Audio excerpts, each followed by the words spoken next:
Okay, my friends, from or on YouTube, I should say. Um, Oroville Dam back in the spotlight all of a sudden. I thought it was over. The rain came and went and never filled back up to the top. You know, the spillway problems they're having.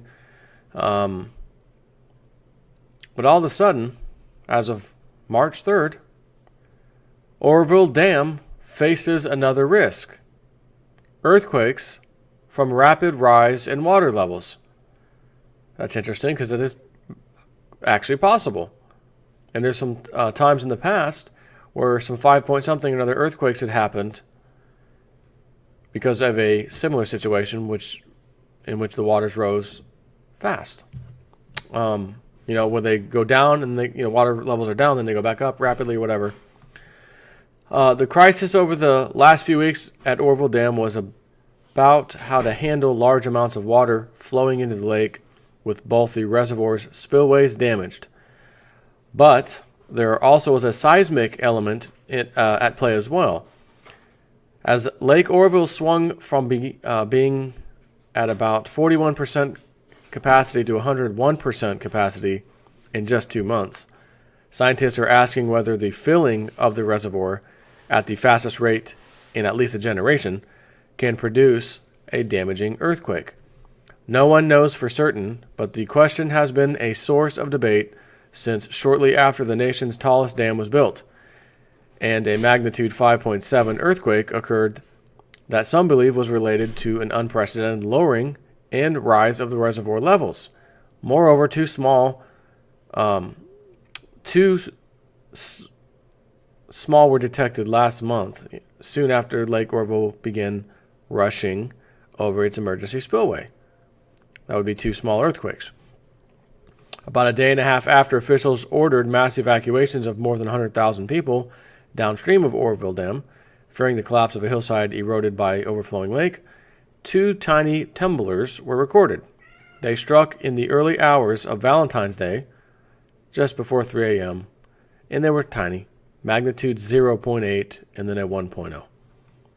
But it does go to show you that water weight that is, can absolutely have an effect. And if there's any part of the country, which there's actually 2 parts technically that I'll tell you in a second, that I would not want lots of bodies of water getting super full because of the massive amounts of weight they'll be producing.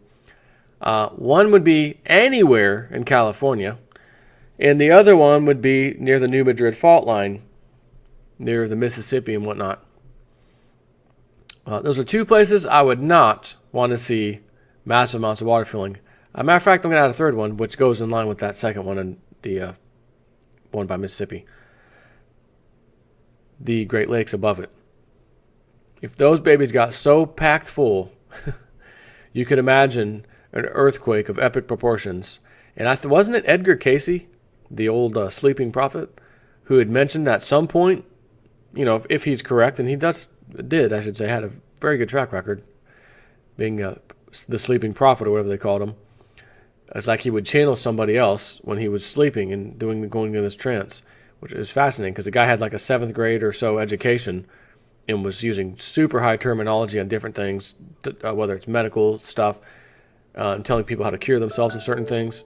But anyways, I thought it was him that said the Great Lakes ultimately would dump down, kind of sort of splitting America in 2 and down that fault line. I think it was him. Those earthquakes, back to the article, were small, so small a human wouldn't be able to feel them at the surface. But given how close they were to the dam and the relationship between some man-made reservoirs and earthquakes, researchers gave the tumblers special attention. Quote, "It's obviously something that needs to be carefully monitored," USGS research geophysicist Justin Rubenstein said, of the need to carefully monitor dam sites for human-triggered earthquakes. So let's think about something for a second. If you had what just happened recently, the spillway was too full, and the first spillway was okay, but then the second emergency spillway was eroding away, and we were all pissed off. Why did you let this thing get to that condition? It needed to be fixed years ago, whatever. And even if that thing broken down pretty severely and water came rushing out, it would have been a bad day for sure. But I don't know that it would have been as bad as if a fairly sizable earthquake, and here's the thing, I say fairly sizable, a 6, 7, could be quite massive. Here's the thing, you only need whatever size earthquake is necessary to cause some damage to the dam. So maybe a 5 point something could be enough and cause the dam to fail somewhere or multiple places. Could you imagine that thing going in that circumstance? So that's what they're saying here. We still need to pay attention. I will say, raise my right hand, boy, am I glad I'm living over here in Florida, away from all that kind of crap, dams and stuff. The biggest dams we got in Florida are on rivers, little teeny tiny rivers around here. And if something happened, it would not be that bad at all, put it that way. Nothing like what you see over there in California and some other places. So he says, but in general, when you see a seismicity induced by reservoirs, it's generally sort of in the beginning of the lifetime of the dam, he said. That's what some scientists believed happened at this reservoir in 1975, 7 years after the Oroville Dam was completed. Lake Oroville, by the way, not related to Orville Redenbacher by chance. Popcorn guy, maybe? No? Anyone know? Okay, thanks. Lake Oroville had been filled before. What made the winter of 1974 and 75 unusual was that water levels had to be reduced to their lowest levels since the reservoir was first filled to repair intakes to the hydroelectric power plant. A month later, there was an unprecedented refilling of the lake that ended in June 1975.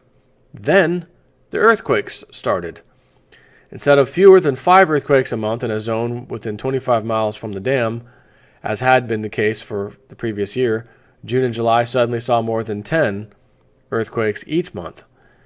Then the largest earthquake in the sequence hit, which was a magnitude 5.7 on August 1st, 1975. It was strong enough to crack plaster and walls in Oroville and was felt as far away as San Francisco and Sacramento, where the Capitol's dome suffered minor damage. The 50-person staff of Treasurer Jesse Unruh was ordered to evacuate its office.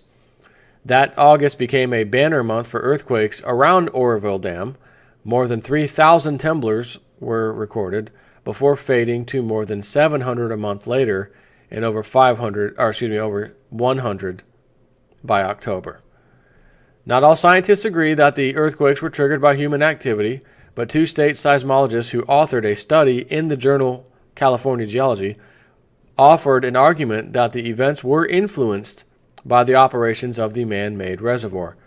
That Oroville earthquake was similar to a well-established example of a human-triggered quake seen after the construction of the Konya Dam in western India in 1962. The major burst of seismicity did not occur upon initial filling, but occurred several years later, following an unprecedented seasonal refilling in each case, wrote authors Tucson Topazada and Paul Morrison Jr., who respectively worked for the California Division of Mines and Geology and the California Department of Water Resources. So here's an instance where in India, same scenario, rapid filling of the lake, boom, earthquakes hit, but not right away. The Konya Dam is believed to be related to a 6.2 magnitude earthquake in 1967, which killed 200 people. There is other well-established evidence for reservoir-caused earthquakes, Rubenstein said, such as the construction of Hoover Dam and the filling of Lake Mead. People started feeling earthquakes in an area with no historical seismicity, he said. Other cases have been more controversial. Some independent scientists have said the 2008 magnitude 7.9 earthquake in China, which killed nearly 90,000 people, was linked to the filling of the reservoir behind the newly built Zipingyu Dam. Chinese authorities have argued vigorously that the dam was not the cause, said Rothstein, an earthquake expert and founder of the website Temblor.net. Lake Oroville once was the poster child of the California drought. In late 2015, the lake dipped to 26% capacity, but began its recovery about a year ago, reaching a high of 96% capacity in May before being drawn down in the summer and fall. What made this winter catch the eye of scientists, however, was how suddenly the reservoir filled up. Last year, it took 5 months to fill Lake Oroville. This winter, it took only 2 months. Oroville's Valentine's Day earthquakes have not been followed by additional, increasingly larger earthquakes. That makes it improbable that the microquakes would be the first dominoes in a lead-up to a damaging future earthquake, Rubenstein said. He says, by all accounts, the situation does not in any way look alarming. That was Stein, Mr. Stein said. But we recognize in the earthquake business that things don't look alarming until the earthquake occurs.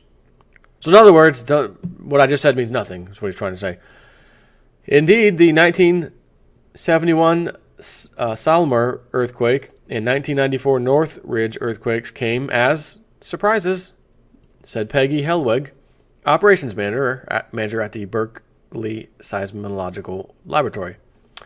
Anywhere in California, an earthquake could happen, and I would not be extremely surprised, Helwig said. Boy, that's an expert opinion there. There are 2 ways a reservoir can cause an earthquake. A rapid filling or emptying of a lake can change the weight pushing on a fault, which can make the earthquake more likely, said Bill Lath, acting associate director at National Hazards at the USGS. Especially for a reservoir as large as Oroville, it's a huge weight on the crust that's basically being pulled up and down on an annual cycle. So it wouldn't be surprising if there were earthquakes associated with that, he said. The rapid filling, I just think it increases the risk. I would expect that a rapid rise or a rapid fall in the water level would be much more likely to trigger earthquakes. On the other hand, Lake Oroville has been dealing with seasonal changes in water levels for nearly half a century, and for the most part it has been seismically quiet. It appears to be a relatively stable system. The second way a reservoir can cause an earthquake is from added pressure. Water trickling deep into the earth can increase pressure underground that makes it easier for faults to move, according to seismologist Lucy Jones. The pressure in the water sort of pushes the fault back apart. The added water pressure underground essentially unclamps a fault, like loosening a vise that keeps 2 blocks of rocks stuck together in a way that makes it clear or easier for the earth to move.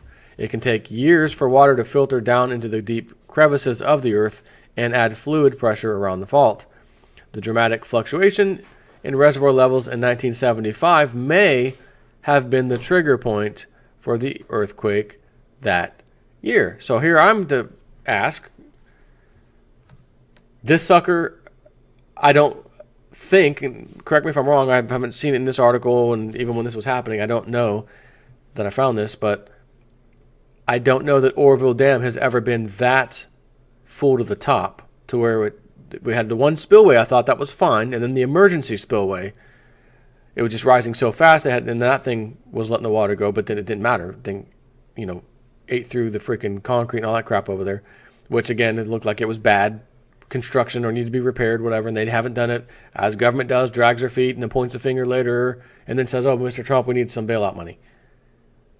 Why don't you use the illegal alien handout money, welfare money, everything else money that goes to them, and use that to fix that dam. How about that? Again, always reactionary. That's what I always say. They are always reactionary. That's just human nature. But you don't have to be reactionary.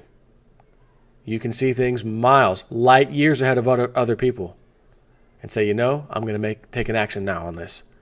Honey, we've lived right downstream from this lake and dam, and while I love our property, it's beautiful over here, if that sucker would have went, our whole entire house, land would have been completely wiped out.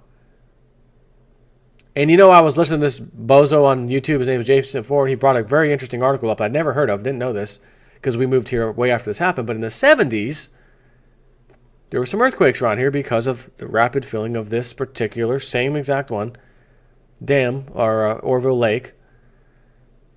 And some scientists, not all of course, some believe it was related. And by the way, the same thing happened in India for the same reason, and another earthquake happened there too, right afterwards. Again, not exactly immediately, but afterwards. So if this happened, essentially 1975 time frame, and then it happens again now, and you have at least a few cases to look at and say each and every time it wasn't right when the lake got filled or whatever it was, got filled, the body of water got filled, that it instantly an earthquake hit. It was some time period later. But damn it, not a whole lot of time later. Like, not too far off in the distant future, later, which is scary enough as it is to, to happen that quick.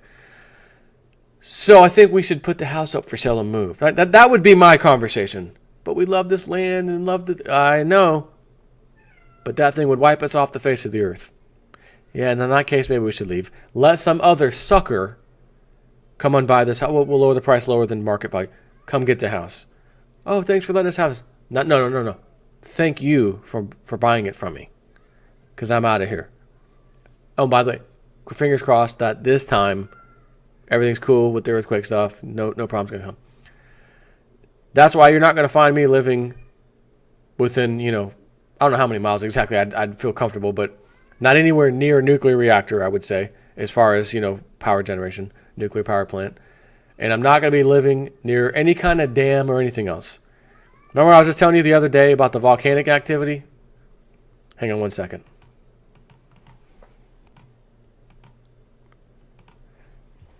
If you ever had a cat or saw a cat, we have 3 cats. I have 3 kids. Guess what? Each cat has a kid. Each cat has a kid, and each kid has a cat. And Lenny is Nicole's, one of my twins' cat. And when those kids go outside, he feels like he's left inside the house. Meow, meow, just standing at the door. Meow. And God help you, if you come in that front door, he will run out so fast, make your head spin. So we have to lock the door. Everybody, go out the garage. And we have a double door thing. It's like a little laundry room. So you can go in the laundry room, close the door behind you. Because Lenny will be there with the quickness. Look behind you. Door, cat, nope. Okay, good. Open the next door and go outside. So I'm over here doing my videos. Now here, meow, meow. Oh, I know who that is. Look over there. Sure enough, he saw me. He actually saw me. Look back and knew. That old J-Snip4 is doing his videos right now. And I am meowing up a storm. And he took off running. I just went and looked. I just went around the corner. Right? Oh, there, Lenny. One little clap. He knew what that meant. He was already running towards me anyways. The little clap, like, hey, stop. He ran off into the kitchen. But for a cat, he doesn't do it if they're not outside. When the kids are outside, it's like he wants out like he's a dog. I want to go play. But he doesn't want to play. He just wants to go outside. It makes no sense to me. So anyways, this video, this is a new story. Like right now, March 3rd, they're concerned with the rapid rising, falling of that leg, not back rising again, recent times. Could it maybe cause an earthquake? And if it did, again, God help anybody should any damage occur. Because I'm sure you've seen the old folded dollar, the $50 bill or $20 bill, whatever the hell it was. And they're like, oh, if you fold the 10 and the 20, the $15 bill, the 10, the 20, and the 50, you see 9/11, you see the Pentagon attack, you see the Twin Towers smoking in the exact spots the 2 planes hit, one at the top, one at the center, by the way. And then there was the new $50 bill and all this crap. And you fold it the same exact way as the other ones, and you see a dam bursting. Matter of fact, stand by one second. Let me see if I can find a little quickie for you. Here we go. If you look at this, I want to focus on this one on the left. It's and that guy named Jonathan Kleck, or I forgot how you pronounce his last name, or this one. If you he was kind of folding it in front of your face, like in front of the camera, like twisting it a little bit. And as he did that, you could actually see water. It would make it look like water running down the dam. Like you ever get remember those little toys? It was like a little baseball card type of a thing, but it had like that little plasticky material that you could scrape your hands across. It was like real, rugged or whatever, like almost like sandpaper. And when you'd flip it, it would do, a little car would open its door or whatever it was. A little horse animal would jump every time you flipped it. He was kind of doing that with this, and it was like doing the same thing. You could actually see like water running. That's a freaking $50 bill. Goonies, $50 bill. We found the dam money to fix the boondock. Well, you didn't find the money to fix that dam if it goes data. You're not fixing that, pal. Anyways, I always wondered, because it looked like when they really examined this and they examined the Hoover Dam, the structure, the way it looked like with this $50 bill I just showed you, looked like that dam, not the Oroville Dam, by the way. So that's interesting because the same thing could happen Lake Mead. And if that baby goes over there, the Hoover, ooh, or Oroville, either way. But any big dam, I mean, in all honesty. And there was a very old Webbot report years and years and years ago. I remember it, where it talked about like an earthquake, dam flooding, something like that, and bridges destroyed, overpass type bridges destroyed for 1,000 miles.